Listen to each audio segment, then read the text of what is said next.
snore, very tired of your partner. So this is the problem of your lung muscle and your pap. So how can we cure it? Sprint interval training and intermittent fasting. Hello everybody, this is my third day sprint interval training. Today I will talking about our snore. It is very tired of your partner that when you are asleep, your snore sounded very loud.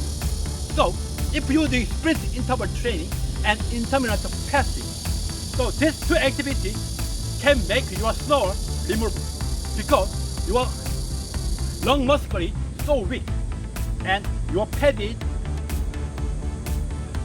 in your neck, so it push your lung and it making a noisy sound like snore. So this sprint interval training is the most effective exercise but human can improve their lung muscle. So as you see in my clip, I'm very tired.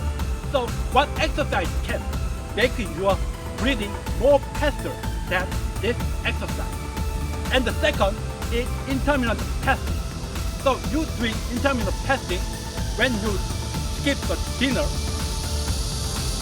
your growth hormone orders your IGF that remove your fat from your visceral fat and insert it in your cell. This is more excellent activity what human can do, and this can make you become more sleep and your snore will disappear. What a wonderful one! Your partner will very pleased to you cure your snore. So I suggest that doing sprint interval training and intermittent fasting and cure your snore. This is end of my sprint interval training. Thanks for watching.